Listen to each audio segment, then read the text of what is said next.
Welcome to the Not Badger for the week ending September 17th, 2016. Here, thanks to our privileged straight cis men who are trying to work off the guilt from their crimes of historical and felony oppression, we have compiled a collection of funny, interesting, and hopefully useful clips from our most watched shows. Enjoy the spoils of their hard work. In Polecat Cast number 79, we talk about the news of the week, including how feminist silence on false rape accusations is dangerous, how tickling is part of rape culture, and how your mustache is oppressive. There's a fellow on YouTube that I just tweeted out his video the other day, and I can't remember who the YouTuber is off the top of my head, but he's a guy who he's a professional, and he was making like $80,000 to $100,000 a year, and he was stricken with a disabling condition, and he lost his job, he lost his ability to work, and he didn't make the connection immediately that he can't live like he's living on $80,000 to $100,000 a year, and he's in financial trouble. And he looked at his options, and he didn't really have any way to deal with it. And so he made this YouTube video, and he made a one-time plea for help with a fundraiser for $10,000. And he's going through and he's talking about his situation in the video. And his situation has reduced him to tears as he's describing it and everything. And I'm watching him describe it, you can tell he's really, really uncomfortable saying something that is a complaint. He's uncomfortable expressing, this happened to me and it's bad and it's causing me pain and suffering, just having to express that.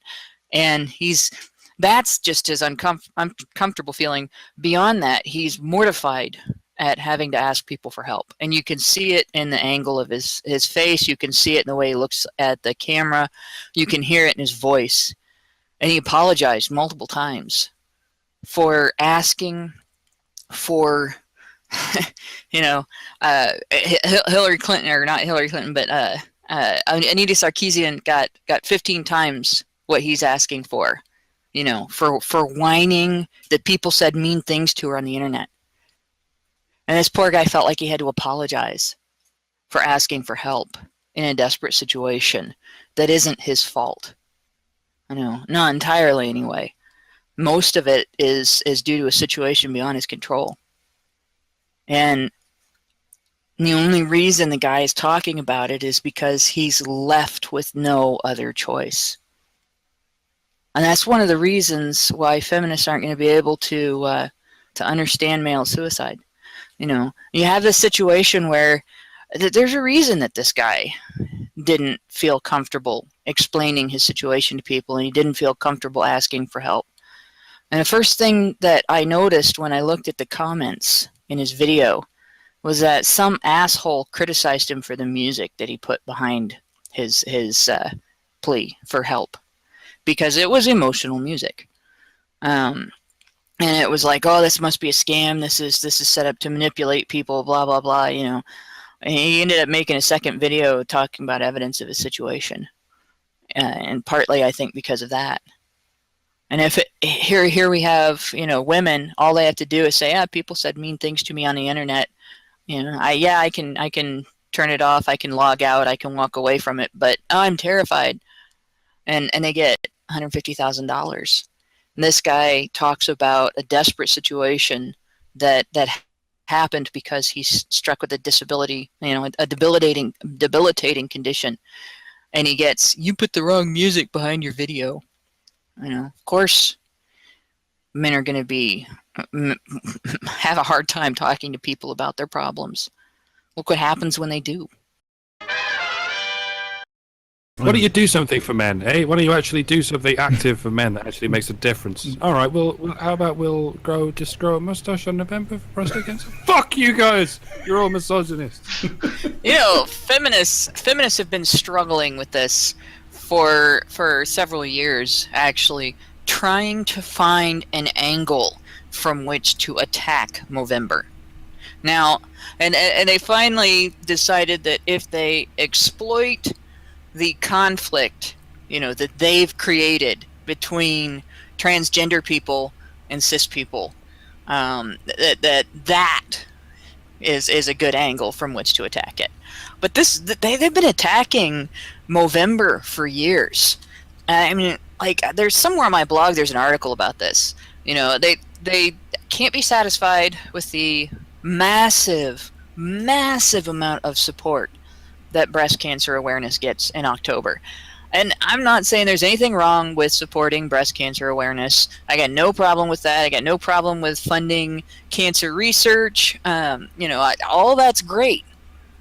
But to resent another type of cancer research just based on the gender of the people who suffer from it, and to struggle for half a decade to try to find a good excuse to condemn them for trying to raise funds to cure a deadly disease that takes, you know, people away from their loved ones.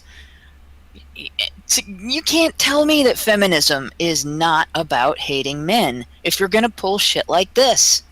You know, this is the epitome of it's shit like this, feminists. When I see stuff like this, it feels like this just feels kind of clickbaity and like empty-headed to me. It's like it ignores a lot of our biology and our kind of our biological mandates as a species, as an animal. You know, we crave contact. I mean, it's like, yeah, maybe somebody touches you inappropriately and they're trying to equate it to that. I kind of get that aspect of it, but come the fuck on already. This is the kind of shit that makes me fucking intolerant and hate feminism. Like when they have to dissect everything into a sexually explicit, unwarranted act. It's like, it just can't be like, oh, hey, tickle, it's funny, you know. It's just like, you know, we're physically bantering essentially. They have to take it to a place it's gross, it's distorted, it's disgusting. But I mean, in the eyes of feminism, you know, from everything that I've ever seen for the most part, you know, that kind of thing is seen as disgusting. Sexual contact is disgusting. Any kind of penetration is rape. You know, touching is rape, looking is rape, words are rape, online violence is rape, everything is rape. You know, it's just pump the fucking brakes. It's like, seriously, just pump the fucking brakes already, people. You don't I have to imagine that the people coming out and saying these kind of things and writing these kind of articles are seriously dysfunctional people that have had really fucked up upbringings, and they're trying to equate their bad experience or something that they saw or experienced as being the norm across the board. And sadly, we have this problem where in a society that values sensationalism and this kind of overblown rhetoric, people like that get heard, and, you know, rational voices in discourse often get drowned out by nonsense like this, because this is flashy. It gets page hits. It generates money. It helps advertisers. It's just like, fucking come on. Just, God, it's the epitome of entitlement, isn't it? But we need to remember that the media is feminist. The media is not in any way, shape, or form neutral in cases like this. They're looking to promote a narrative. And you have cases like this where, and both of these are Ohio kids, by the way. I grew up in Ohio, and I know Ohio's drunken teenage party culture, even though I really wasn't ever a part of it. I knew, you know, I have friends that were and friends that went through things because of it and so on. But, okay, so the last thing somebody says, the last thing I was talking about is dragging out into alleys. What I was saying there is the information that came out about this case was very much like the Steubenville information, where here's a group of teenagers that were partying together. They started out sober, and throughout the night, as they drank, they got more drunk and continued interacting with each other. And then at one point during the night, the girl passes out and the guy doesn't stop. And that's what the court says makes him a racist or rapist. Here we're talking about a guy who is in the same degree of drunkenness, based on the symptoms of his degree of drunkenness as the girl. If you look up, it's like in Ohio, the amount of alcohol in your system that makes it illegal for you to drive is 0.08. So that would put him at 0.16 if he was double, and her at 0.24. And there are many websites you can look up, what the symptoms are of being that drunk. And it is not the least bit doubtworthy that he may have not noticed when she passed out. It is ridiculous to say this guy was totally alert and aware and should have known immediately when she passed out and just stopped. It is absolutely ridiculous to say this guy was responsible for the entire night, and nothing this girl did contributed. Yeah, when she was passed out, then what she did didn't contribute. But she went out to that dumpster. She went out to that alley. And she interacted with that guy all night. This was not a situation where a guy deliberately exploited somebody's drunkenness. It was a situation where two drunk people did something stupid. One of them passed out in the middle of it, and the other one was criminalized because of it. And, I'm going to say the same thing I said before about him running off. If you're in an alley with someone making out and getting busy, and yeah, like I said, she by that time had passed out, and that does make it wrong. But if somebody comes along and you're doing something private and they yell at you, "What are you guys doing over there?" You're going to run. Especially if you're drunk, especially if you're a teenager, especially if you're not supposed to be in that situation. And being skeptical about this situation, treating this as not a black and white situation, but a situation with nuance, a he said, she said situation, is not unreasonable, and it's not rape apology. We can read the court papers, we can read what was presented to the judge and the jury and everything, but if there was evidence that was excluded because of feminist lobbied law that is designed to make it easier to find somebody guilty, whether they're guilty or not, we won't know that. So the court papers are evidence, but even those are not a slam dunk. Not as long as feminists have successfully manipulated the law to the point where potentially exculpatory evidence can be excluded from the case. Feminists don't appear to have an interest in trying to address the issues of false accusations of rape or assault on the parts of women against men. They don't appear to have an interest in tackling that at all because it breaks their narrative. It goes against the listen and believe thing. If you can't do both of those things at once, so they're going to ignore these cases and they're going to say, like Lacey Green, I believe, said that it only happens in 2% of cases that you get false accusations. So it's I know the origin of that. You shouldn't ignore that.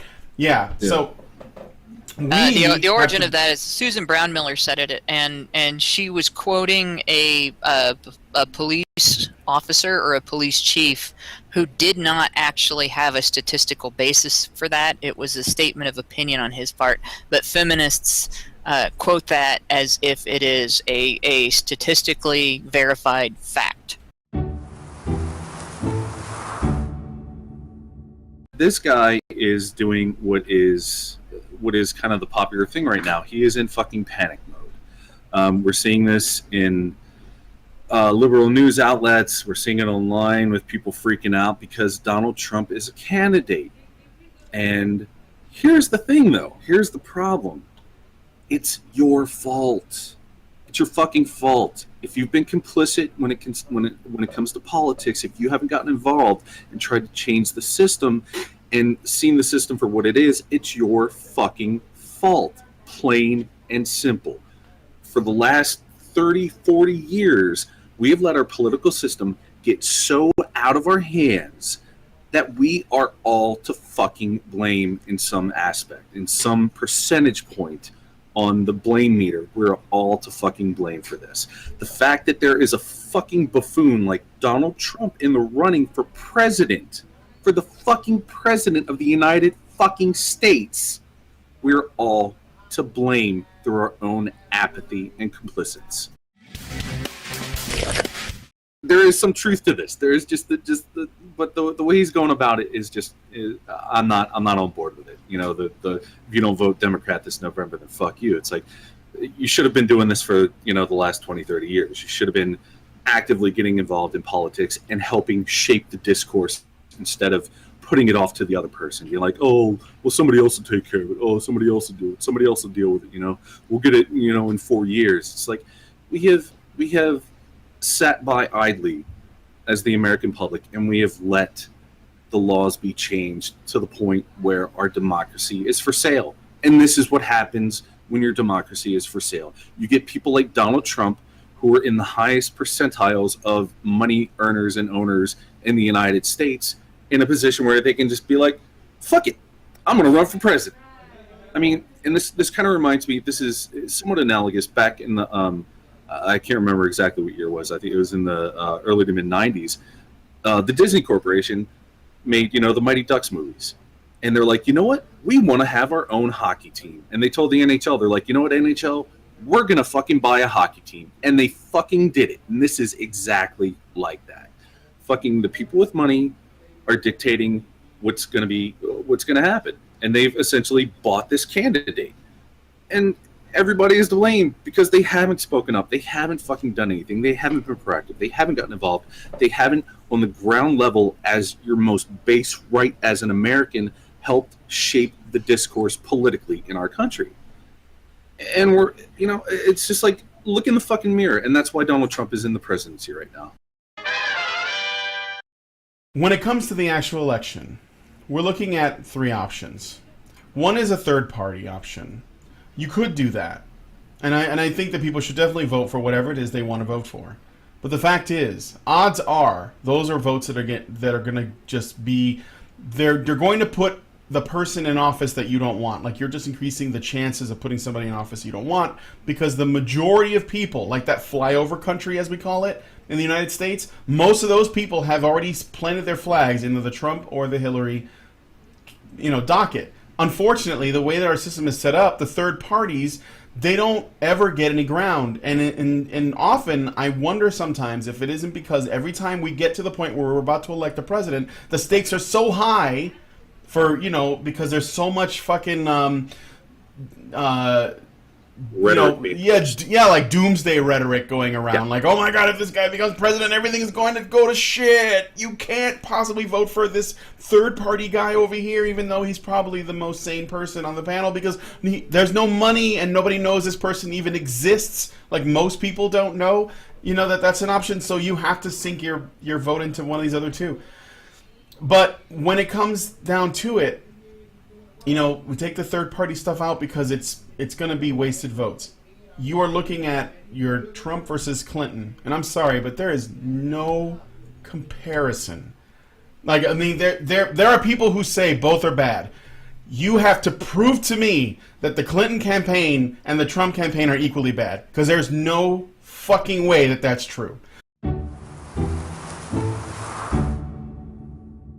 If Hillary becomes president, she will do everything in her power to avoid blame for shit that happens under her watch. If Trump it becomes president, there's no way anyone's going to let him avoid blame for anything that he does. Yeah. There's no way. In fact, he will probably be criticized by the media for the entire 4 or 8 years that he remains president of the U.S. in the same way that they did to George Bush, which I'm fine with because I was up there with them criticizing W. So there is an advantage to that. We will actually be able to acknowledge when someone has fucked up because there's already a bias against that person, even if they get elected. So, but yeah, I mean, this guy's article, it makes no fucking sense. He blames Trump for shit that he has absolutely nothing to do with.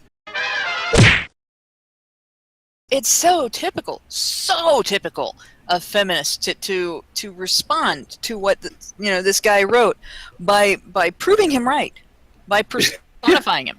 And I would like to point out the hilarity of the stop believing facts thing. That by itself, that is comedy gold. Stop believing facts. If feminists don't like your facts, they don't believe them. If you can prove to feminists who claim that men can't be raped, if you can prove that there is sexual violence against men committed by women, they will come up with a reason to define it as not rape. And it's been done to the degree that they've persuaded government agencies to define it as not rape. so that the statistics on rape will make it look like it's predominantly a male behavior, predominantly committed against women, when it's not.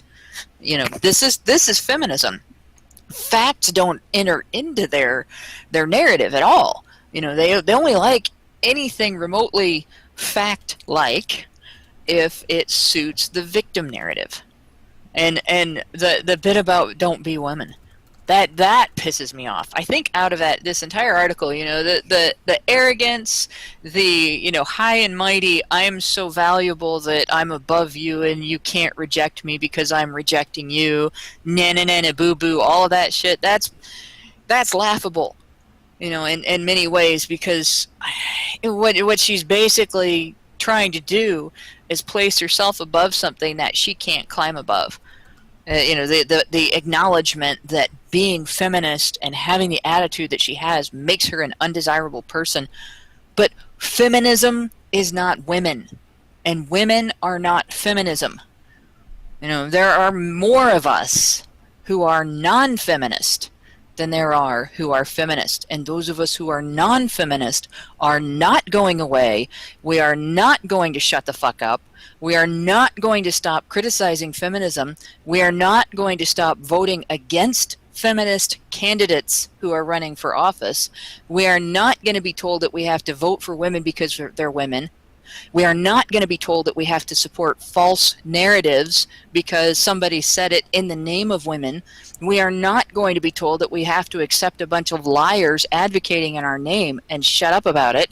We are not going to do that. We're not going away, so they can get used to us. So this idea of don't be a woman, constantly trying to associate the claim of femininity and feminism being the same thing, is bullshit. And I think more of us need to start standing up every time feminists conflate feminist and woman and say woman doesn't equal feminist and feminist doesn't equal woman. His sentence: I have enough self-respect to be unthreatened by someone else's self-respect. I have enough self-respect to have never, ever in my entire life, from the day I was born until now, never identified as a feminist, never accepted the feminist victim narrative, never accepted feminist rhetoric as my own, and never identified with the movement in any way, shape, or form. In fact, I've been opposing it since I was 13. So for 30 years, I've been an anti-feminist. And I call bullshit, because if he says he dates exclusively feminists, then he has an aversion to women whose self-respect leads us, to abandon or reject out of hand that victim narrative, that crippling, handicapping victim narrative. Like, feminism is to a woman's attitude, to a woman's confidence, and to a woman's strength and capability. Like that scene in Misery where that chick takes a mallet or an axe to the guy's ankle. It was a to the hammer. author's ankle. It was a mallet, yeah. a big hammer to the ankle. That's what feminism does to women. That's what feminism is about doing to women. We'll break your legs so that you need us to hold you up. And that is not a lack of fear of self-respect. That is him needing women who need him. No, I'd like to go back to my first point of go would ahead. you date a white nationalist? Would you date a black nationalist? Or would you date an Iraqi/Syrian nationalist? I think you'd be a bit weird with all of them, wouldn't you? But you're absolutely fine with a female nationalist. Oh shit! Am I the first to call feminism female nationalism? Have I just opened a massive can of worms there? The guy who made the original comment, okay, Dave Hahn, remember he included a photo of himself? And he was kind of a, plain-looking guy. Not unattractive, but, just kind of a plain-looking guy. And he had, we looked at his Twitter, and he had, a cowboy hat on and stuff. In the comment section of his article, there were a bunch of people attacking his looks. They just went after his looks. You know, whether it was his weight or maybe his thinning hairline or the fact that I think he was like a ginger or something, or his teeth or whatever it is. They just went after his appearance, and they use that to justify both his opinions on feminists because they figure, oh, you're just a bitter, guy who can't get laid, probably a virgin, blah blah blah. Or they were basically saying, oh, well, the world is safe now that there's one less man that we have to worry about because he's unattractive anyway. Fuck him, right? And then, so this article comes out, and it's supposed to be a response to it, and it's actually more photo than words. So someone puts up a photo of a what appears to be an okay-looking guy. He's got he looks like he's suppressing a fart, as somebody described. If you guys want, I'll give you the link. Or I'll just share screens. And let me see, I'll share screen. And I believe this is what is known on the internet, in the internet parlance, as bait. Yeah, and it's hard. Well, that's what I'm saying. It's hard to know that this is even like a real person. But let's assume, for the sake of argument, that it is. So we scroll down, and here's his one fucking sentence. His name is Brad Lawrence, apparently. Writer, storyteller, regular burlesque host. Oh, God. Burlesque, I don't know. It's like 95% picture, and the only text is, I respect women. Yeah. Or something. It might as well be a cologne advert. Yeah, exactly. The guy's got like a pinstripe suit and shit, and he's rocking the jank collar. Apparently that's a trend now. And then you look at the comments underneath, and then here's nice Eileen Smith. As a heterosexual woman, I too will only date feminists. She might as well put a winky face after that. Dear Brad, Susan Jacobson writes, you are super hot, and I'll bet your penis is twice as long as Dave Hahn's. Keep up the good work. Well, thank you, Susan Jacobson. You have affirmed this guy's comment and affirmed his penis size based on the degree to which you favor what he says. That's a feminist right there. Yeah, so a good day to my fellow feminists, male, female, however you define yourself, Urka Bursova. And with this article, you have increased your following exponentially. So here we go. I'm okay with this trade. Today was the day our bios turned into dating site blurbs. Medium is the new farmers only. Is this what the kids are using? Something about swiping. These are thirsty ass bitches that now want this guy based on the fact that he wrote a sentence that says I respect women and included a photograph. Yeah, and they're all crazy. The kind of crazy you don't want to stick your dick in. No. They've avoided 1,000 bullets, and they're all headed your way, sunshine. If you do criticize organized religions, even the ones that are really fucking weird, like Mormonism and Scientology, you don't see the kind of vitriolic response from them that you do from feminists. Even if it's just one guy saying, if there was one guy who wrote an article that said, I'll never date a Mormon, I don't think that he would get a lot of blowback for that. I don't think that would happen. If someone made a film that criticized Christianity, and people do it all the time, that person would not get bullied off of Twitter in the same way that Joss Whedon did because he made an off-color joke in the second Avengers movie. I You're think talking about feminism. They're like a fucking broken tooth with an exposed nerve. That's just, they're a cult that is. They're just chomping at the bit to go after people. Yeah. So I think it's like, yeah, that's my point. As I'm saying, they're unique. Yeah. They're unique in the way that they respond to shit. It's funny because feminism has a weird relationship with Islam, and they're also kind of unique in the way that they respond to shit. But even then, it's often less frequent but more severe. Maybe it bounces out. I don't know. It's just something that I notice. It's different, and I guess it's just another one of the ways that I find that religion and feminism are very similar. On XityX Fire McGurden, the Resurging 420 YOLO swag chat number 43.69 XityX, over 9,000 body types. Well, I think that sums it up nicely. Midway, the company that made those games, they're here in Chicago. They where the studio was located was literally like a mile from where I live.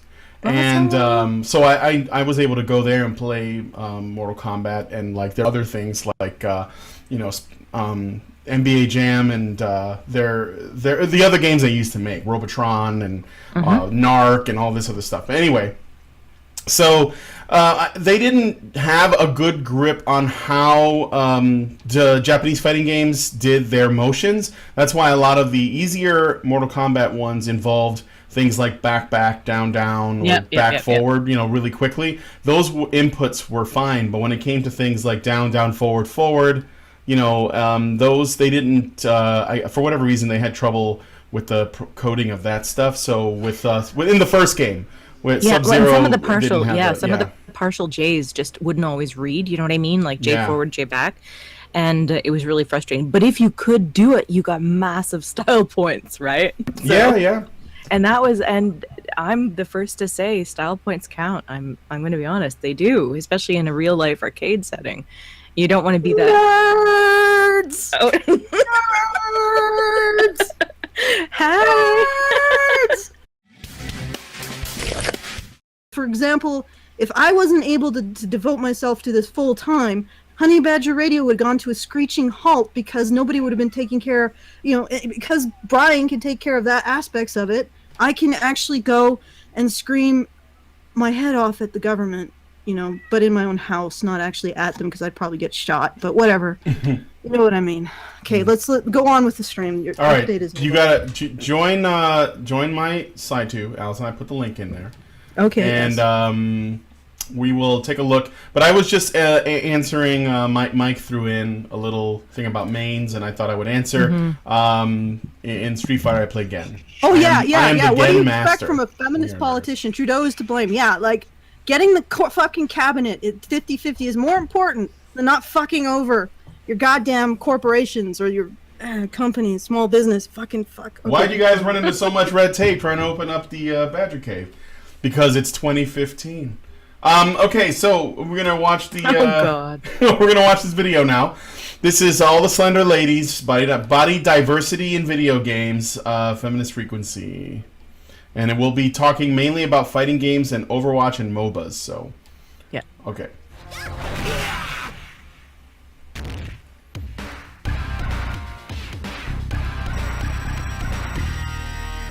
Okay, I want to point something out before we even start. She uses this clip from a King of Fighters game, probably 99 or 2000 or 2001, one of the later ones, I think. And here it says, this is Mai, and she's sort of famous for her jiggly boobs. And she's saying, "You really can't complain about my shape, can you?" Now, I think Anita's using this as a basis of her argument. But it's important to point out something. The company who makes this is a Japanese company called SNK. They are notorious for having really awful English translations of what they're saying. I mean, really bad translations. Like, you've seen animes that have really bad translations, such as people die when they are killed. SNK has some of the worst ones. So this is it's actually supposed to read more like, "You really can't complain about my form," as in my fighting style. But the translations use the word shape instead. Now, that could have been intended as a double entendre, and I don't have a problem with, Mai being sexualized, because she is sexualized. But I'm just sort of establishing that it's also likely that there is a mistranslation too. The roster revealed at BlizzCon included men and women, sentient robots, and super intelligent gorillas. However, for all the apparent variety and diversity in the heroes Blizzard showed off at the game's debut, there wasn't much diversity to be seen in the body types represented by the female heroes. The male characters introduced that day included the towering knight Reinhardt, the sturdy engineer Torbjorn, the agile archer Hanzo, and the hulking simian scientist Winston, among. Winston's a gorilla. Does Winston represent men? Because Winston's a gorilla. Can we go through those options again? Because Yeah. I want to actually count which one actually represents a human male. All right. Well, Reinhardt is represented by the female heroes. Okay. The male characters introduced that day included the Okay, so towering- I'm guessing does he have can he take that off? That's a power armor suit. There's a man in there. So Okay, but how the fuck would you know? That's not a body type. It's a power armor suit. Okay, next. Wrong. Not Reinhardt, human. The sturdy engineer Torbjorn. Is that a dwarf? All right, no, Yeah. no, not a dwarf. No, but Swedish. He's Swedish? He's Swedish. But the Torbjorn body type is sort of I mean, I think the idea that somebody would look at that and say that's a dwarf, that's on purpose because he's he's got some Gimli going there. Yeah, he like builds things, and he's short and he has a big old beard. I mean, okay, so possibly human. Let's go to the next one. The agile archer Hanzo. All right, human. Mm-hmm. That's and the human. hulking simian Simon. And a fucking gorilla. Harambe. Okay. All I'm saying. Dicks out for Winston. Archer Hanzo. Yep. And the hulking This might explain some stuff, Anita. Mm-hmm. You have failed to identify what you can actually reproduce with 2 out of 4 times. Congratulations, Anita. You are a fucking genetic dead end. You cannot reproduce with power, armor, or gorillas, I presume. Maybe you've tried, but, it's just not going to happen. Overwatch was hardly alone in having all of its female characters share a similar physique. In Ultra Street Fighter IV, characters such as Dalsum, Hakan, E. Honda, Rufus, and Vega represent a significant range of male body types. All right, so I'm going to explain this in a second, too. This is another point she tries to make here. Looking at the roster of female characters, however, while some may be a bit taller than others or have slightly larger thighs, not one of them represents a notable departure from the slender body type that has been established as the standard of conventional female attractiveness. All right. So she makes the argument that all the females in the Street Fighter series are athletic, if not out, sexy in some other way. They do have slightly different body types. Some are more voluptuous, some are more muscular, some are thinner. But all in all, there are no like fat ones like when she goes back and shows the male example. Let me try to go back a little bit so we can see it. Yeah, so these male examples, for example, Dalsum is underweight, Vega is sort of ideal weight, Rufus is grossly overweight, Honda is fat, and Hakan is barrel-chested and a little bit fat himself, although muscular. But here's the thing that I think that she leaves, that she doesn't actually acknowledge. Characters like Hakan, E. Honda, and Rufus are also comedic. They're actually really, they're really over the top, and they're kind of made to be really silly. I mean, he's Turkish, and his skin is red, and his hair is bright blue, and it looks like donuts. And the guy oils up, and there's actually like a meme about oiling up on the internet. It's based on Hakan's line, "It's time to oil up." The characters are, I wouldn't say that they're joke characters because they actually do function in the game. However, they are characters that we are supposed to laugh at. They're a little bit silly. Like Honda is an exaggerated Japanese stereotype. He has this face that looks like it should be one of those ink prints.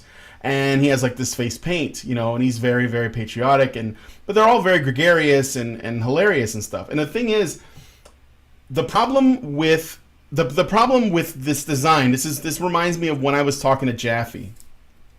You can totally do that with female characters and make them funny and make them the butt of a joke in the same way they do with the male characters. The problem is that feminists and SJWs will complain that you're making them into a joke. And Anita does it in this video. Later on, she says when characters with different body types are presented, they're presented as, the butt of a joke, and they're basically supposed to be laughed at or ridiculed or something along those lines. But then so is Rufus and Hakan and E. Honda to a lesser extent.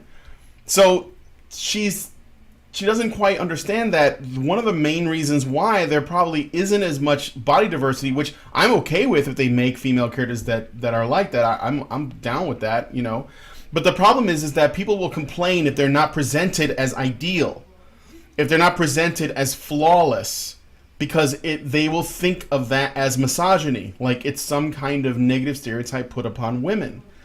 And that was the thing I was trying to explain to David Jaffe when he was saying, well, why can't we have... And I mean, I get where he's coming from, and I don't out and out disagree with him. I just don't think he understands the climate when he said, well, why couldn't you have a strong female character who's also comfortable with her sexuality? And I was like, well, yeah, you can, but the thing is that feminists don't like that.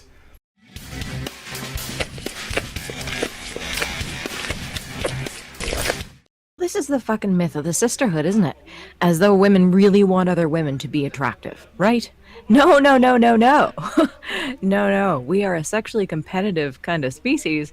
And if you can give advice that will actually make other women less attractive, especially if you have that ideal waist to hip thing going, And no, you should definitely be skinnier. Well, I'm going to have this hourglass that, across cultures tends to get approval. Oh, yeah, definitely do it. Like, there's no fucking sisterhood. We don't want each other to look good. Really? Mhm. Oh.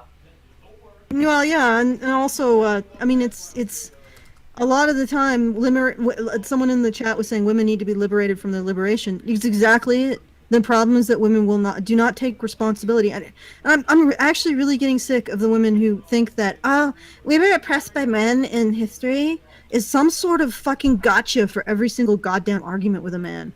You don't even care about the entire continent of Hawaii. Yeah, I was just gonna say that. I'm gonna put this on Gawker. I'm excited. Yeah. Okay, I want to get through this video though. You do the vocal fry way too well. Yeah. It's kind of scary. Oh well, I watched Felt and I mastered the vocal fry just from watching that film. This is related to Anita's complaint, okay? Especially leads, because no one cares about them. A white male can be a lecherous drunk, a woman can't, or it's sexist. Sexualizing women and all that. A white male can be mentally disturbed, a mentally disturbed soldier whose mind is unraveling as he walks through the hell of the modern battlefield. A woman can't, otherwise you're victimizing them and you're saying that they're crazy. Consider Guybrush Threepwood, star of the Monkey Island series. He is weak, socially awkward, cowardly, kind of a nerd who generally is the last person you would think to even cabin boy on a pirate ship, let alone captain one. He is abused, verbally and physically. He is mistreated, he is shunned, he is hated, and generally made to feel unwanted. Now let's say Guybrush was a girl. We would call her Galbrush. Galbrush is weak, socially awkward, cowardly, kind of a nerd, and generally the last person you would think to cabin boy on a pirate ship, let alone captain one. She is abused, verbally and physically, mistreated, shunned, hated, and generally made to feel unwanted. Now you might notice that I've given the exact same description of both of these characters, but here's where things deviate.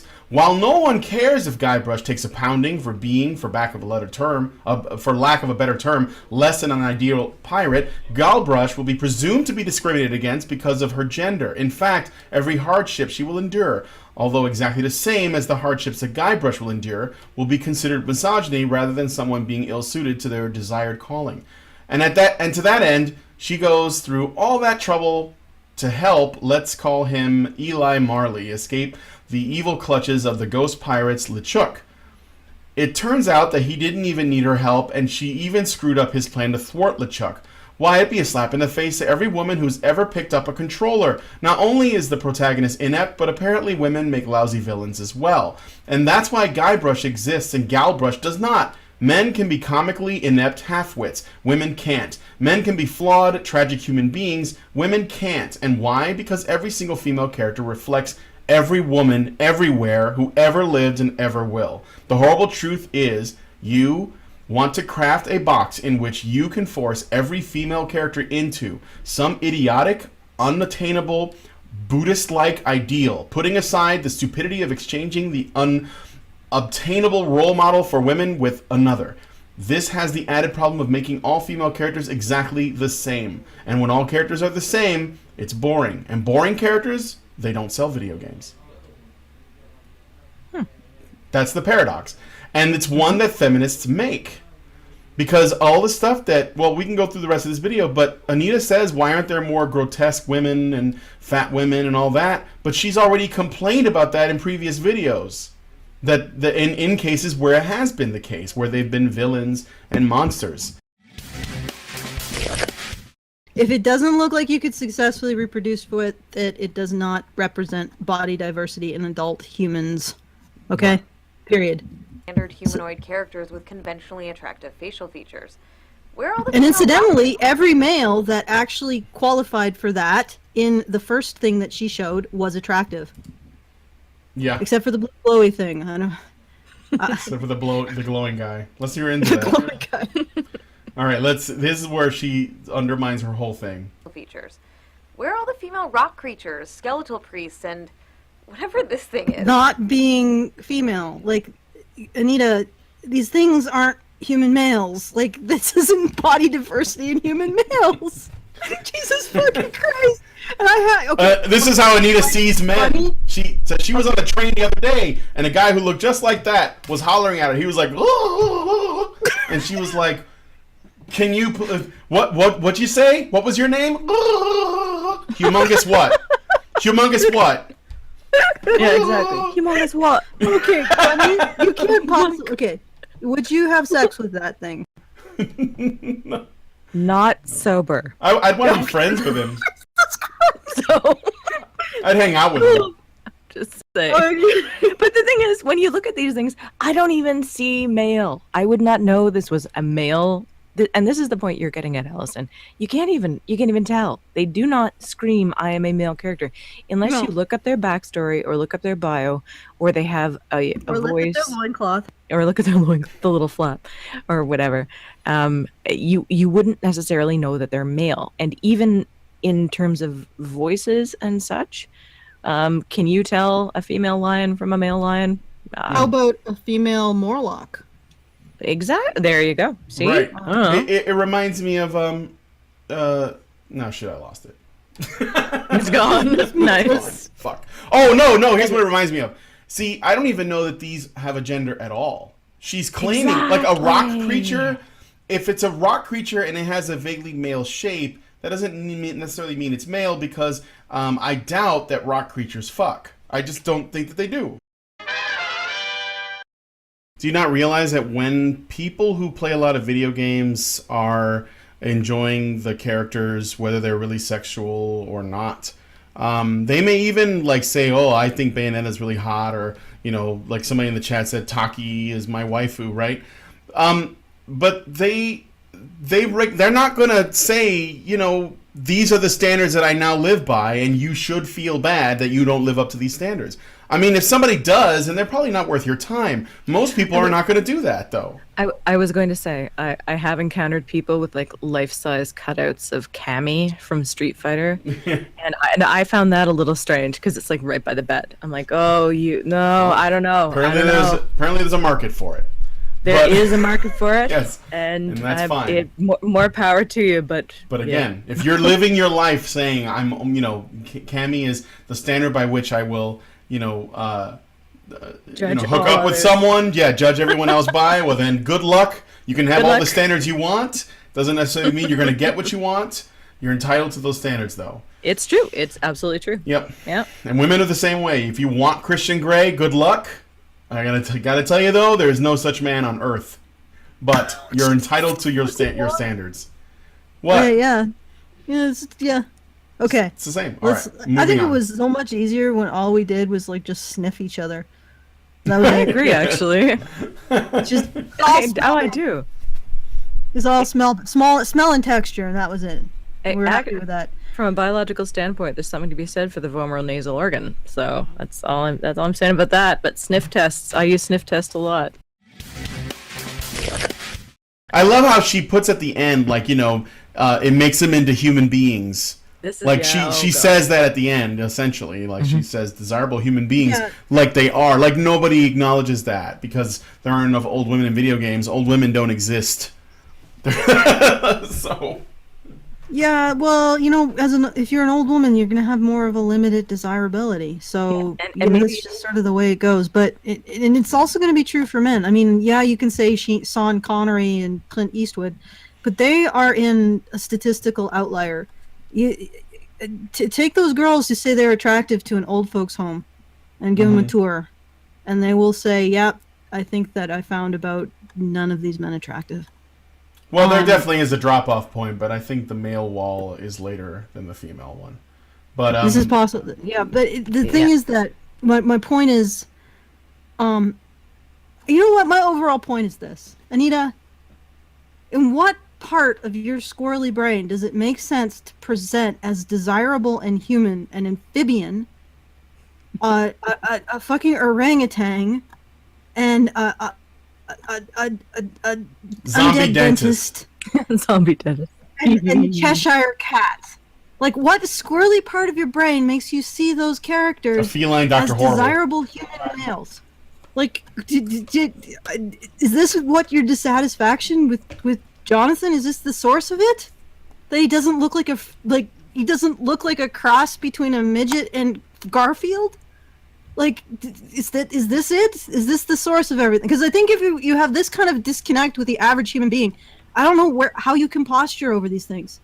If her argument is to normalize representations of your average woman in video games, then I don't think holding up pictures of anthropomorphized tadpoles is necessarily the best argument for normalized depictions of men.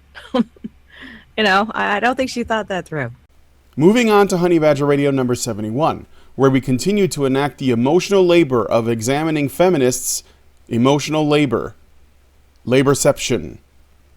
It sounds like it was written by a college student. It sounds like it was written by a child. Written by somebody who's never lived in the real world and doesn't know any men. I mean, number 21 and 22 right off the bat could be swapped over. We feel pressure to avoid looking or acting too feminine or masculine. Exactly the same goes for men. Especially being too masculine, by the way. You get called hypermasculine and autistic and stuff. Well, and then of course you always hear feminists talking about toxic masculinity. You never hear them talking about toxic femininity. Saying whose gender gets labeled toxic. Yeah, that's a really good point. Truth be told, there's a version like I have said about the previous sets. There's a version of every single one of these that happens to men too. Except, of course, the number 25. Number 25 is just flat out bullshit. Nobody has to do that unless they're in a one-on-one conversation, and then both sides of the conversation have to do that because that's what a conversation fucking is. If you don't want to ask questions and make observations to keep a conversation going, don't participate in a conversation. Our significant others expect us to initiate important conversations like defining the terms of a relationship. Is that not controlling? Yeah. That seems really fucking controlling to me. Why would they... So men expect you to define the terms of your relationship. Really? Yeah, no, women take the liberty of defining the terms of the relationship, taking stock of how the relationship is going, dragging men into the we need to talk about our relationship conversation. I've only ever had to deal with that with one guy, and that was how we broke up. You don't call somebody when they're dealing with 3 different respiratory infections and say, let's talk right now. Anyway, that was stupid. But no, this is not normally a male behavior at all. And it's mostly a female behavior, mainly because women get neurotic about their relationships and then they inflict their neurosis on men. And at the other end of it, you've got number 27. If we decide not to enter a relationship, we risk being guilted for failing to reward a nice guy. Oh, boo-hoo.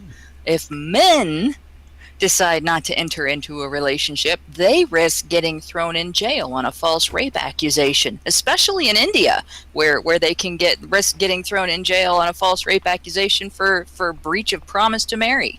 Even or in if Canada, there wasn't a promise. Or in Canada, Canada. If your name is and I forget his name, Aaron Gianni. I don't know. Not Aaron Gianni, not him. No, not him. The actor that Giameshi? Yes. Yeah. Giameshi. Yes, Giameshi. Yeah, he didn't want to get a relationship, so instead he got a rape charge. Well, it's not like there wasn't a history of that either. I mean, if you look up the unknown history of misandry, there's a whole section on heart balm lawsuits where women would sue men for failing to marry them if they thought there was a promise. So a chick has sex with you, and then she wants to be your girlfriend, and you don't want to be her boyfriend. She can turn around and get you into all sorts of trouble. You can get your ass kicked. You can get in trouble with the cops. You can all kinds of shit. But no, you might be guilt tripped a little bit for failing to reward a nice guy. That's just such a big deal. There's a thread one of our patrons drew my attention to and tweeted it at both me and you, Allison, but I don't know if you're on Twitter today with everything. But there were talking about things women don't know about guys that might surprise women. And this one guy commented about, when we walk up behind you on the street on our way home, we're not trying to scare you. We're just trying to get home. This idea that only women have to do something to appear non-threatening is probably one of the most insulting things on here, because feminists treat everything guys do as threatening. A guy could blow his nose and they'd treat it as threatening. You're trying to give me the flu, And women who are not feminists, even women who are alert and aware of the gender thing, even women who are, women against feminism, anti-feminists, there's still a lot of them who will treat a man like he's more threatening than they will treat a woman in a circumstance where they're with a stranger. Women will take a posture, a defensive posture, when they get into an elevator alone with a man they don't know, that they don't take when they get into an elevator alone with a woman they don't know. This is what men deal with all the time, every day that they have to deal with women. Mm-hmm. So I have no sympathy for a woman who feels like she has to censor herself in the workplace so she doesn't sound aggressive. Big fucking deal. What exactly are you saying I'm a victim of, Mrs. Weiss, in this instance? The fact that I have access to birth control now? And having choices. Having choices. You're a victim of having choices. You poor thing. What are you going to do? The problem is choice. And you're an even bigger victim than I am, because your choices are paid for. Oh. Okay, Miss Weiss, once again, the complete strikeout here. You have failed to make me feel like a victim of this. I would like to, I'm curious if feminists could ever come up with anything that could make me feel like a victim, except, feminism itself. Yeah, lock you in a room and make you listen to a feminist lecture. Oh. Then you'd be a victim of kidnapping. Yeah, that's true. I would be a victim of kidnapping, but get the fuck out of our convention. We had to do it. You know what? I felt like, it was a very painful experience, but I'm going to look at it in terms of what I learned. I learned that this is a fight that needs to happen. I mean, before they did that, if they had just let everything just slide, it would have made much less of a ruckus. It wouldn't have hardened the lines, and yet they didn't. They had to hit it with a hammer. So it made me realize that this was a fight that needed to happen, and it made me. I think it gave me an opportunity to see the reality of all of this, and it gave me an opportunity to test my mettle in opposition to that reality. So it was not fun. It was not a good experience, but I feel like I grew through it, and I understood more about the world I was in, and I feel like it gave the people who are just experiencing this and being afraid of it, it gave me an opportunity to fight back for them. So there you go. I'm not going to consider myself a victim of it. If I had considered myself a victim of it, I would not be taking the initiative to fight back. So no, they still didn't make me feel like a victim. And if that couldn't make me feel like a victim, Mrs. Weiss or Ms. Weiss's stupid list of petty complaints, her stupid list of micro P's that she's found underneath her fucking mattress is not going to make me feel like a victim. So yeah, I guess it's sort of facetious me even saying she strikes out, but she does. This idea of being disagreed with being the worst thing that could ever happen to you, it's one of the cruelest things that feminists do to women. It's like it sets you up to never improve yourself and to never become more confident on the basis of somebody else not having a good argument for why you shouldn't be. Yeah. Oh, God forbid you take it upon yourself to decide whose opinion you care about. But that would actually be real empowerment. This is the other thing. This is like the subtext of all of this. The fact is that this list encourages the kind of mentality that puts everything, that puts women's locus of control outside of themselves. Their ability to manage their emotions outside of themselves. Their decisions about whose opinions they care about outside of themselves. Whether or not they care about those opinions is outside of themselves. Everything. Everything. It's like the woman doesn't even exist as a person in this framework. No, she only exists It's as the way fucking people see her. And Yeah, she's doing that to alright. herself. Yeah, Alright. you actually, I take it back, Miss Weiss. You are making me feel like a victim. None of these things. I mean, briefly, it's just like I'm feeling like a victim of your bullshit, Yeah, we're all of your desire to turn me, to take away my personhood and my personal abilities in order to turn me into just this empty shell for your victim narrative. What I'm seeing here is that this woman, aside from never ever wanting to be responsible for anything or be judged for anything and all the other stuff that she has to do as an adult woman, she, like most feminists, appears to be terrified of the world outside of her door. Terrified to the point where going out seems like it's not worth it for whatever the small amount of entertainment you're going to have is, because apparently in her head, every man is nothing but a dark shadow, Schrodinger's rapist, ready to do some rapiness on any woman that affords them even the slightest opportunity. So what I'm seeing is when she says we're encouraged to be hyper vigilant by keeping our eyes on our drinks, etc., so that we don't get raped, and because we'll be blamed for it or whatever, she is just responding to the fear-mongering that happens within feminist circles. They're the ones telling her 1 in 5 women will be raped, and every man has the potential to do it, and it's just part of what masculinity is, and it's just it's part of their nature, so you should be afraid at all times. If a guy buys you a drink, you should be afraid. If he's nice to you, you should be afraid. If he's aggressive, you should be afraid as well, no matter what, under all circumstances, at all times.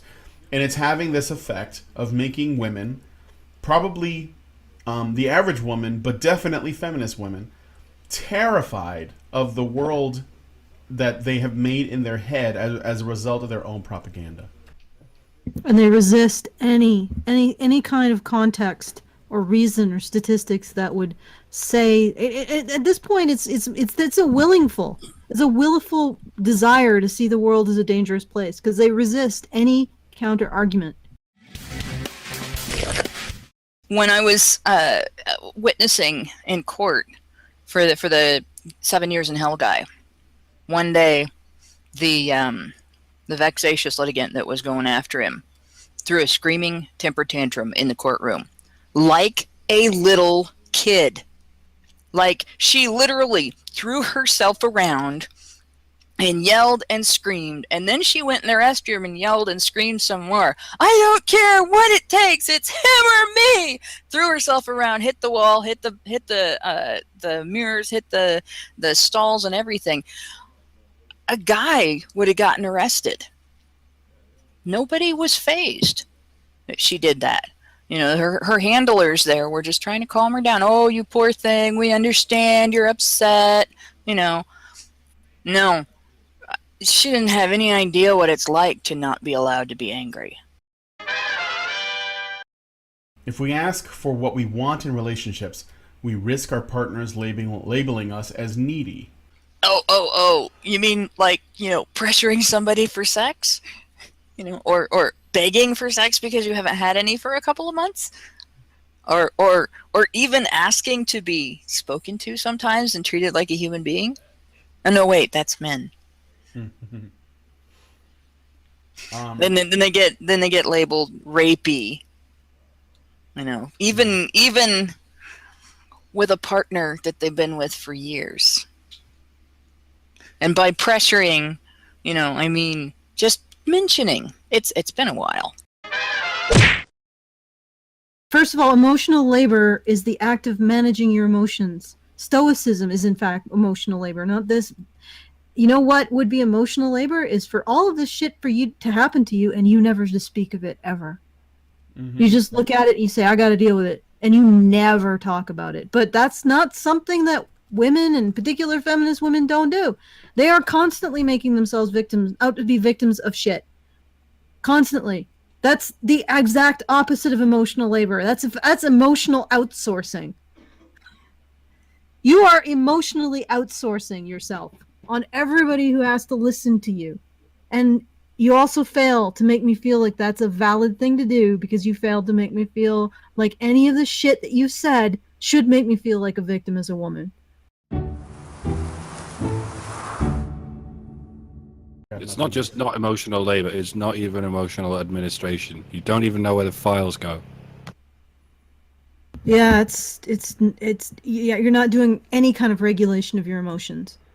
You aren't held to any kind of expectation that you shut up and not complain about them. Because guess what? You're not shutting up and you are complaining about them. And you get to do that. Nobody's going to shout you down. I can't even imagine men listing 50 pieces of shit like this. Like the emotional labor men are expected to deal with, losing their children, being part of the class of people that is expected to give up their lives for another class of people asymmetrically. You know, this is the kind of stuff that men have to deal with. I can't even imagine a man writing out a list like this. Emotional labor, expecting to have how they sit conform to some legal norm put down by feminists. How they speak conform to some legal norm put down by feminists. All of that is emotional labor. It's the expectation that you control your emotions in order to uphold a standard. And you don't have that expectation as a woman. That's not part of your female role. You are allowed to be emotional. And then you complain when people turn around and say, oh, you're emotional. Yeah, well, you've been given that privilege of outsourcing your emotional labor and complaining every single time you have the least expectation as an adult to regulate yourself emotionally. All right. And I've certainly never heard men complaining about the emotional labor of having to hold doors open and pay for dinner, because we don't want to sound like some whiny little cunt like Suzanne Weiss. Well, I guess men Feminist do men complain do. about that, but it's like Feminist men would complain. They'd write a list like this. I could see John McIntosh writing a list like this, and it would all be stuff that other men would be reading it and going, I don't have a problem when I have to do that. I have a problem with losing my kids. I don't have a problem with being myself. I have a problem with this. What the hell is this guy on? Of course, the answer is feminism. Yeah, it's like all of the issues that men's rights activists face are not these vague feely wibbly wobblies. They're concrete statistical facts that you can point to. I'm expected to be an adult. Oh, I'm expected to hold my half of a conversation. Seriously? You should be. Is it at any point will that woman wake up one day and say, I honestly put that out in the world as a problem I face as a woman? I'm expected to hold up my half of the conversation. I'm expected to take responsibility for adult responsibility that I willingly assume. There should be. You guys are familiar with the 6 Degrees of Kevin Bacon? Do you know what that is? You ever heard of that? Yes, I do. Yeah, I've heard of it. Okay. Is there a 6 Degrees of Elliot Rodger when it comes to anything associated with, I don't know, like counterculture stuff? There ought to be, because it seems like Elliot Rodger had his fingers in lots of pies before he went and killed mostly men and a couple of women and got accused of mainly blamed for killing women. I think it's more like a 16 degrees of separation with Elliot Rodger. Oh, I'm pretty sure that anybody that these authoritarian social justice types find, deplorable, they'll lump them all in together. They'll find a way to draw a connection even when there isn't one.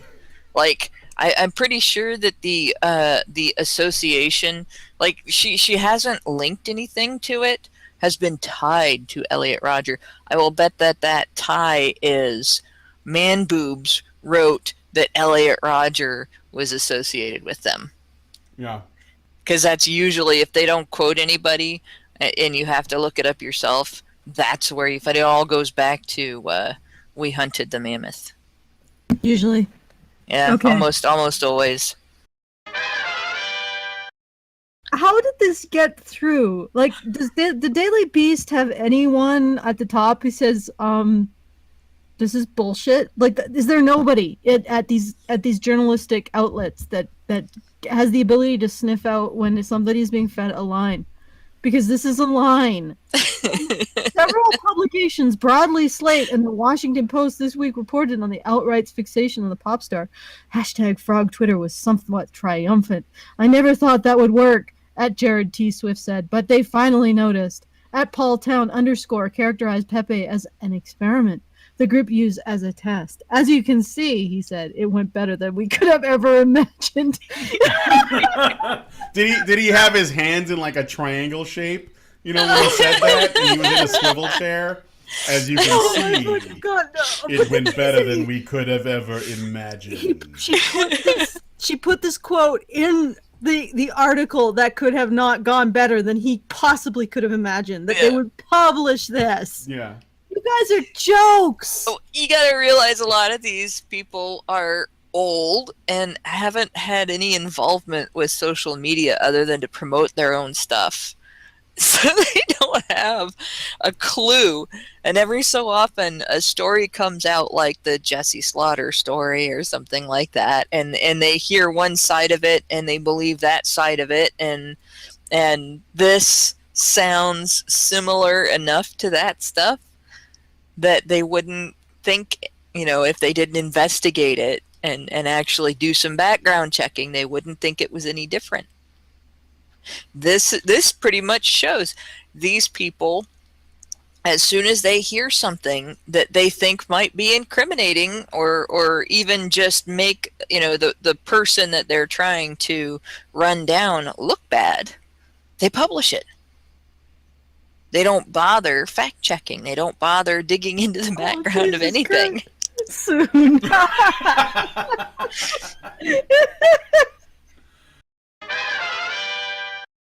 Hoskin, you're a fucking idiot. Like that doesn't. You'd also have to find if the attractive females have any cost to being. This is not. Oh no. There's something even more simple than that. All right. Clearly, in the animal world, the male is the one that has to do the most work to attract a mate. That's obviously it's the attractiveness that has evolved, not the unattractiveness. And the reason I say that is, if you look at like ducks that are female, their unattractiveness, their plainness, also happens to make them very good at blending in with their surroundings. And if you look at a lot of other female animals, they have the same thing. Their plainness, their lack of decoration, their lack of bright, pretty colors makes it a lot easier for them to hide.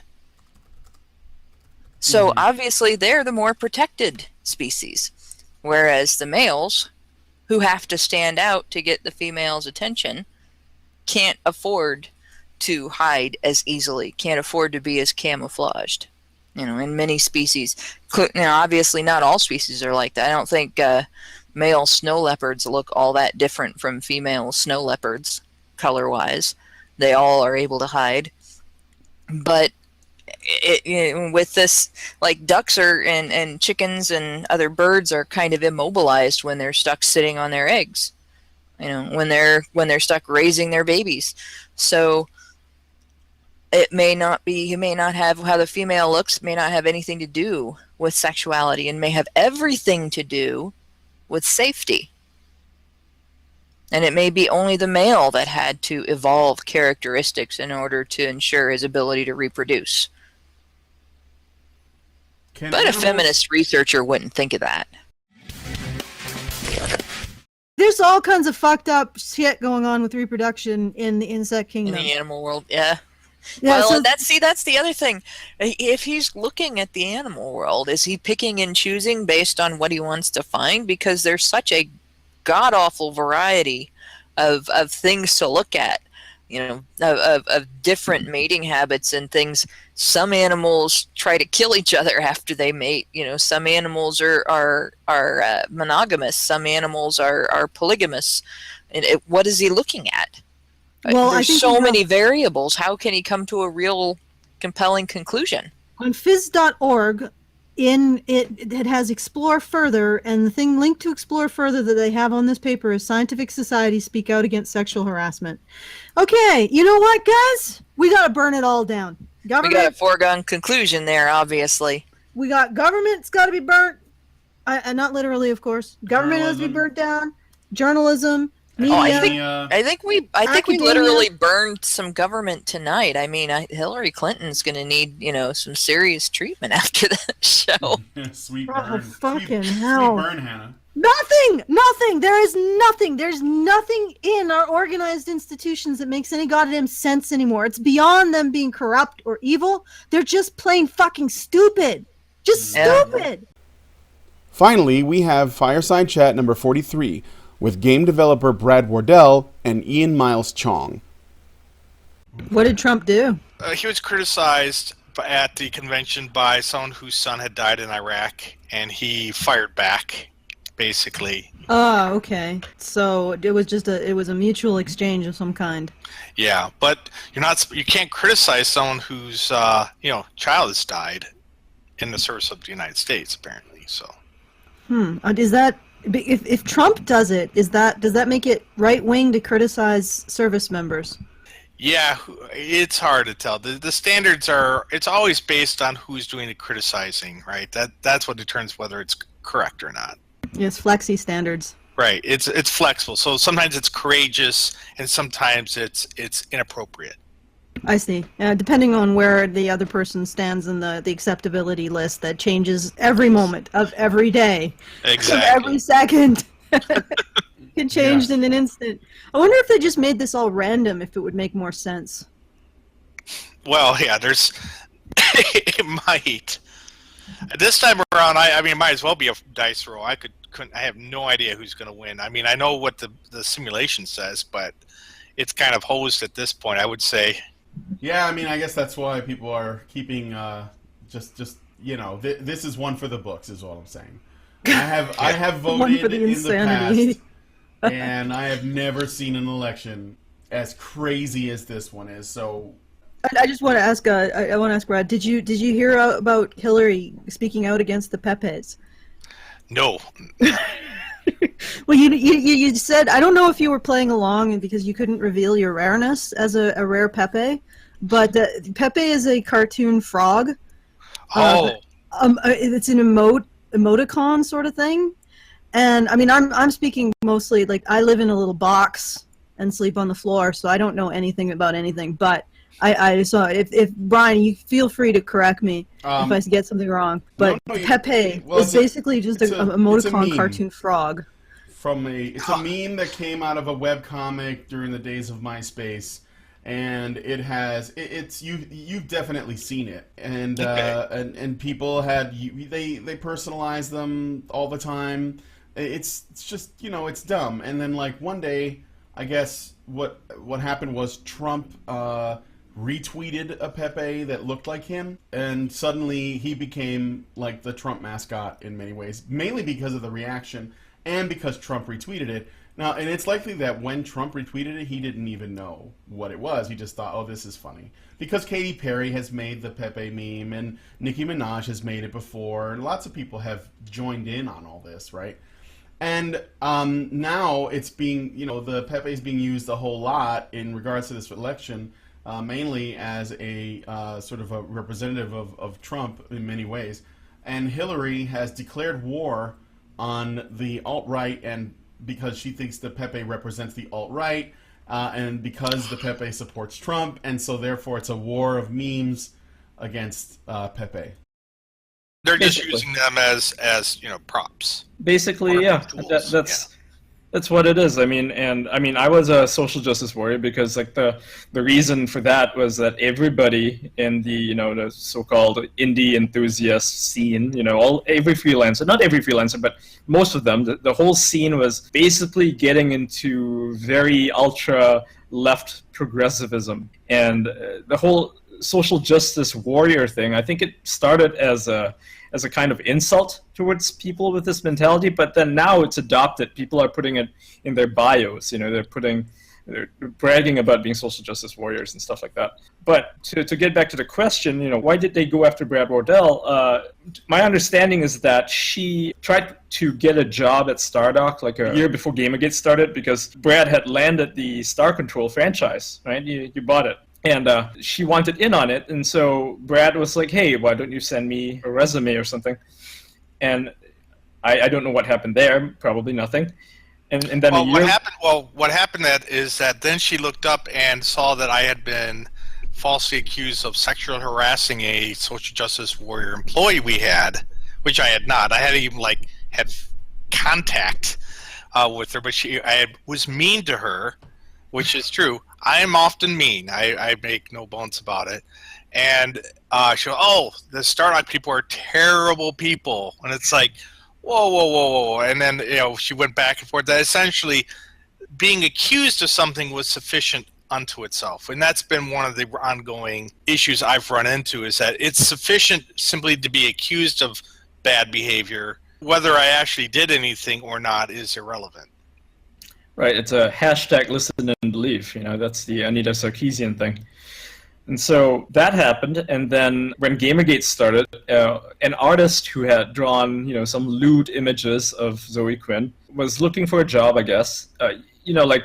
My understanding is that Brad didn't even know of these images. It was just a guy who used the Gamergate hashtag, and he was an artist, and he happened to have very good talent. He was a good artist. Brad was like, hey, if you want to work, Stardock is always hiring new artists, so why don't you send in an application? And that, for some reason, really ticked off Zoe Quinn. Like, Zoe Quinn read it as a personal attack on her. Narcissism is a gift that keeps on giving. To yourself. Yeah. Yes. It's really not about her. I had no idea who the guy on Twitter says I would love to be be an artist for a living. Send us a resume. It was just like I told Zoe Quinn, send us a resume. Yep, that happened, and then everybody in the con chat logs, con at the time, was really upset because Zoe started throwing a fit about how Brad was going after her and how him offering this guy a job was an attack on her. And so they basically came up with a plan to sort of trap you, Brad, in a logical loop or something like that, to basically to shame you online. And me being kind of a fucking idiot, I kind of went along with it. I was the only one who was friends with you because I'd known you since 2006. Right. Yeah, we've known each other for a long time. And at the time, I was also friends with Zoe because, she was someone I knew from the whole gaming indie/freelancer scene and so on. And I listened and believed her version of events. So I asked you a bunch of questions, and as you recall, I was actually quite rude, and I'm very sorry for that. I actually don't remember. I actually do not remember any conversation with you on that. My job, I've been in the industry a long time, and Gamergate is not a thing outside, social media, really. And some bits of journalism. Mm-hmm. But at the very fringes. But those who do know in the game industry, you walk into a studio, a real studio, whether it be Electronics Arts or Microsoft or Take-Two or wherever, it's 3/4 of the people who actually make games would be sympathetic to Gamergate, and only 25. It is overwhelming. It is so infrequent to meet someone who goes, "Oh yeah, I'm totally on the side of these." They know what it's about. The journalists are not, and when I'm saying journalists, I'm really meaning these freelancers are not loved by the game industry. They know that they're not professionals. They're just these kids, and there's a lot of resentment, and a lot of people don't realize how much resentment there is in the game industry about the state of journalism. Because it's, imagine, and this is where it boils from, is that after 2000, in the old days, game journalism was real journalism. You had things like Ziff Davis, you had Miller Freeman, you had real publishers with real standards who would be conducting these reviews. And now your game review is being done by an 18-year-old kid or a 20-year-old freelancer. So can you imagine if you're a developer or a company, you spent millions of dollars on a game, or you've spent 2 or 3 years of your life, and suddenly all that's being judged by some kid, that has someone who wouldn't even be able to get past the receptionist in a job interview is somehow able to review it. And that's not a general thing, but if you look at Metacritic, right, on there, and you look at some of these sites that get to review games, it's mind-numbing, on how it is. And so there's a great deal of resentment already, long before there was a Gamergate, right? We're not talking about something that's come up new. So when these same, the usual suspects start screaming about, look, the sky is falling, they're out to get women, and they're racist, and it's like it falls on deaf ears because they don't have any influence with the people who actually do this stuff. Nobody cares what they think because they didn't care about what they thought before.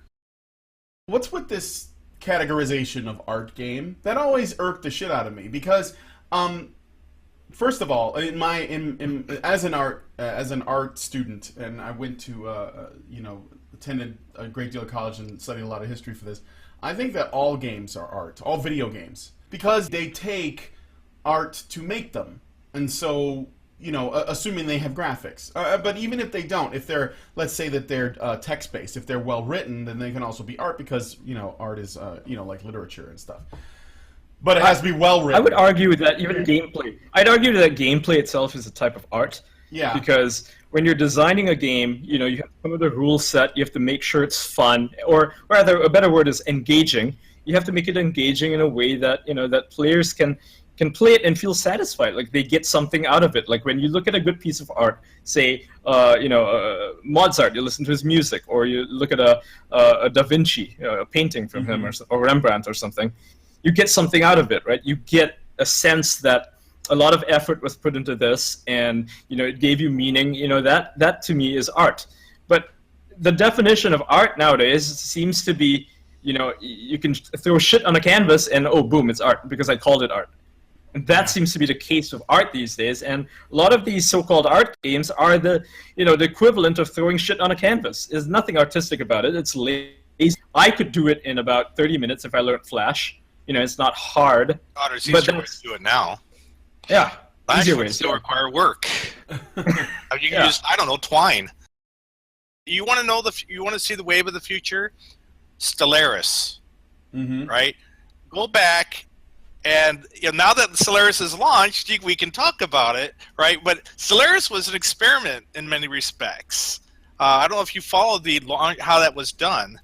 And but Paradox is leading the way on that, and Firaxis has followed up. That they're bypassing the media, right? Yeah.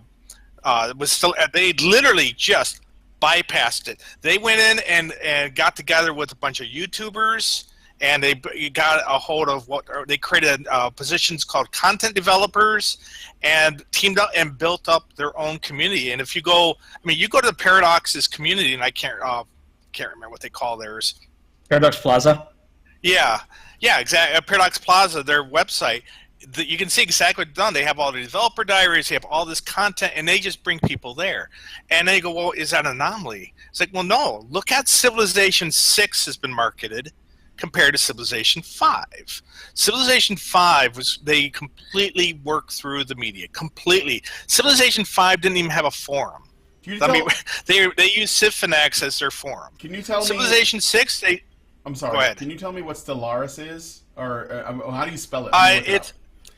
It's a Paradox Grand Space Strategy game. Oh, okay. They made Crusader Kings. So if I go to Paradox, I can go to like the forums. Is that where they do it, or press, or? Well, just type in Stellaris.com or Stellaris on the internet, and you'll find it. But they're like, I would say they're 2 years ahead of anyone else on this. And as a result, Paradox is already seeing huge gains. I mean, when people go back and they look at, wow, where did Paradox come from? It's because they saw what happened long before there was a Gamergate, and they adapted. And they started making changes of, you know what, screw this. We're tired of not getting a fair shake by game reviewers, or we're not, we don't get coverage we should get.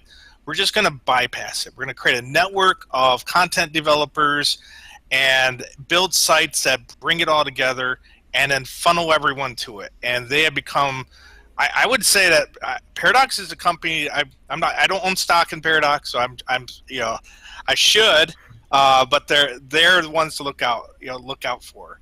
And same thing, Firaxis is doing the same thing. Stardock is starting to go that way, and that's what's going to happen. Is that it makes a lot more sense. And ironically, it's actually better for the readers, because at least then they know. Well, yeah, I read it and I go, okay, this is from the company. I know it's it's not biased, but I mean they know. They know it's biased, right? They know there's an agenda behind it, but it's there. They can make their own mind up. Whereas when they read it online, it's like, is this freelancer covering it up or not? I don't know. It's like an echo chamber where everybody keeps repeating the same thing over and over, and it gets louder and louder, and as it gets louder and louder, it gets meaner and meaner, because it's the only way to get louder, right? You start shouting, you start getting angry, and so when that explodes onto Twitter, eventually, you have people sending threats to each other, because of that echo chamber has to burst at some point because it gets so loud. So everyone is basically virtue signaling. Within the clique itself, they're virtue signaling to show how outraged they are about something. So it could start with somebody being like, "I'm irritated by this," and then it follows up with, "I'm more than irritated, and this makes me angry." And then another guy says, "This makes me fucking mad." Another guy starts screaming, and they all get. I've been the focus of that hate. There was this group. And this is something that Ian's has some familiarity with. There was this forum that had a topic about me, and they hated me. And they would get angrier and angrier and angrier about me, and they would do increasingly damaging things to me. I wrote a fantasy book that came out a few years ago, and it's nothing special about it, but it has orcs, and it's has the units the creatures that are in every fantasy game. And one of the members of the forum wrote up a thing that was actually against dark people, and it was against, it was basically some sort of anti border thing. You were even made a post about it, I remember, on Reddit at the time. You had read what she wrote, took her word for it, and posted a thing on it. And it's like, but I mean, you were part of that group. I'm saying that no, you weren't at that. You weren't part of this group. Oh yeah. You were just one of the people who read and had no reason to think that these people would be lying about it. But what happened is over time they got angrier and angrier, and other people would get on there, and pretty soon they're posting pictures of my house, and they're putting in here, and they're putting up, someone should go to my house and teach me a permanent lesson. Oh, that's fucked up. Yeah, and then I got calls from someone that we even reported to police about someone that they're going to come over and kill me and sodomize my son and named by name, and it was like, and this is before Gamergate, and this wasn't about Gamergate. This was it's just that this group would just get more and more worked up, where one person come on, and then like Ian said, it just get more and more angry, and it can get pretty dangerous. It's an outrage spiral. Oh yeah, an outrage spiral. That's a good term, yeah. And they've done some real hard, like even that Zoe Quinn thing that we're talking about in the con leaks, is that same group. I mean, one of their friends went out and who works at Google and used his SEO abilities to go and make a post that is like, if you type my name onto Google, the first entry or second entry is Brad Wardell's a douchebag. I mean, they're out to, it doesn't matter in my case. I mean, I find it annoying, but it doesn't matter because I'm never going to be going out and getting a job. But, I mean, a real job. But I mean, like I said, every time one of my friends and family goes and does, if they're Google searching to see what I'm up to, this guy's, Brad Wardell's a douchebag thing is going to come up, and they did it in support of Zoe Quinn as part of that outrage cycle, or outrage cycle or circle. Spiral. Speaking of funding stuff. That this woman named Cassie J is making called The Red Pill, and it's basically about us, MRAs. And Cassie J is a feminist, and she wanted to understand, like, honestly, and really get, without the filter of feminism, she wanted to get an idea of what the men's rights movement was about. So she interviewed a bunch of MRAs and she interviewed feminists, and she wanted to do this as dispassionately and as neutral as possible. But she was having trouble getting her film funded on I think it was a Kickstarter, but I'm not positive. I believe it was. And feminists came to her and they said, "We'll fund the whole thing. We'll fund your whole movie, but you have to let us edit it. We basically get the rights to, essentially look and see to make sure the project looks the way that's to our satisfaction before you put it out." And Cassie J said, no, I don't want to do that because, they're going to take shit out. They're going to alter it. So what happened at the last minute was, at the 11th hour, Milo Yiannopoulos saw that it wasn't getting funded, and he signal boosted it. And she, overnight, she got, all the money that she needed to get the movie made. And I guess it does speak that there are many people who, they might be in the middle in certain issues. I know the MRA feminism thing isn't quite parallel, but I think in many ways it is to this, SJW, anti-SJW thing, or Gamergate, anti-Gamergate, or whatever paradigm you want to, put forward as the example. But there are a lot of people that are more or less fed up with the authoritarians. Authoritarians in any and all forms, whether they're on the left or the right or the center. And this Cassie J thing is an example, and I think that you could have gotten yourself a Bodie McBoatface Jr. if you set up a Patreon if you wanted to. Bodie McBoatface the third. But yeah, I mean, I'm really sorry that happened to you. You know what? I want to try to get, this was something else I was just thinking about. I want to try to get American McGee on. Do you guys know anything about what happened with his sister? Because what happened? Do you remember the story? Was it his sister or his daughter or something? She disappeared. She got a oh threat. My God! Yeah.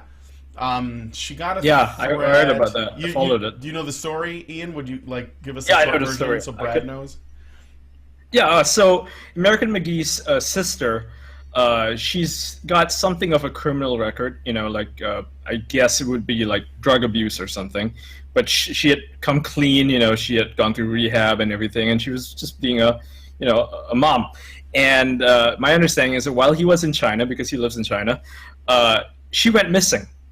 She went missing after one of some person posted on, I believe it was on American McGee's Facebook page, basically naming his sisters by name, naming his sister by name, threatening her and threatening him because of his support for Gamergate and gamers. Oh, and and so, I mean, this person seemed really unhinged. And so, something seemed off, but nothing happened for a while, and then a couple of weeks later she goes missing. So the police, he went to the police, his family went to the police. They made a report, they made multiple reports, but nothing happened. Like, the police didn't even bother looking for her because of her her prior history as a someone with drug abuse. And so he believes that she might actually be dead. Like, this person, whoever it was, this unhinged individual, might have actually killed her. Yeah. Mm-hmm. That's a long and short of it. And we haven't heard anything for a while. And I actually tried reaching out to American McGee around the time that we were, his sister had disappeared, to see if he wanted to talk about it on the show. I mean, I allowed for a grace period because I know that he's obviously busy looking for her. I haven't been able to reach him. So I'm not going to, obviously we don't know the facts. We don't know anything, about what happened. But that's what I would like to talk to him about, to try to get, maybe give him a place to speak about it, because if he is pro Gamergate, then that means he is persona non grata on most, media space, not just gaming media spaces. Because remember now, you have the general sort of that's not strictly true. I mean, I have lots of friends in the gaming media. I mean, a lot of my friends are in the gaming media, and I mean, like I said, I'm not part of Gamergate because as a male, I mean, as a game developer, I can't I don't look at myself as part of the, part of, by definition, not part of that group. But it is not I mean, with the real, where it hurts you in terms of dealing with freelancers, but in terms of most of the actual game sites, it doesn't hurt you. I think that the media in general has this elitist attitude that no one can relate to. Like when you read political blogs, for example, when you read, say, the New York Times or the Washington Post or anything else, really, it's like you basically have writers writing for each other again. The only people who know what they're talking about are people who read all those magazines, those highbrow magazines, or people who think they're smart and then read them, right? And or maybe they skim them because they don't read them. And that only appeals to a very small niche of people. It's like, what you want to do is essentially, if you want to make any money at all, you have to appeal to the public, the mass market, And the problem with, say, games journalism is that they all think they're highbrow, but gamers, as a whole, just want to play Call of Duty. They just want to play, StarCraft. They want to play startup games. They want to play games that are fun. They don't want to read some idiot's experience and his walkthrough, his personal exploration into how Sunset changed his fucking life. Like, I don't give a shit. Well, didn't some guy write that about No Man's Sky, where he was like, when I was playing this game, I realized how small I was in the grand scheme of the universe after playing No Man's Sky. And if you want... Like, it took a video game for you to realize that? Yeah, exactly. Another thing is that, one of the ways you can get people interested in politics, or at least talking about it, that actually generally have no interest in them, is you use identity politics. Because identity politics is something that people can easily relate to right off the bat. You can just start by saying, okay, you're not into politics, but you are a woman, and therefore XYZ. Right. And it sounds like the idea of being the victim of something is actually appealing to many people. To basically tell them by default, okay, so you're not satisfied with your life right now. Let's say I'm talking to a regular person. Okay, so woman X, you're not satisfied with your life right now. Did you know that the reason why is not your fault?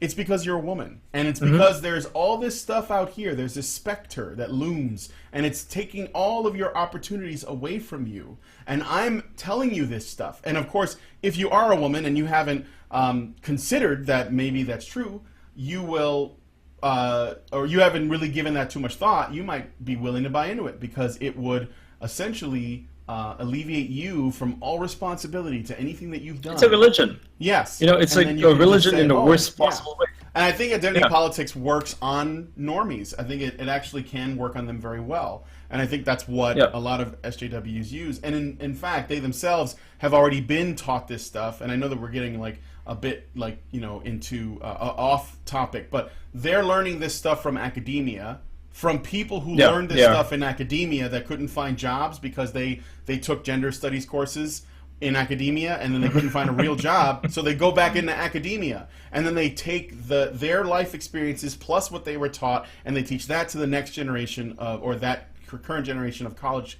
students, saying, you're going to have it hard because you're belong to this group, and then that person, when they get out and they don't find a job, they know who to blame, everybody but themselves. So it's a self-fulfilling prophecy, basically. We hope you enjoyed this clip show. If there was a clip from these shows you think we should have shown, please leave a comment on the video and include a timestamp. Thank you, and Badger on.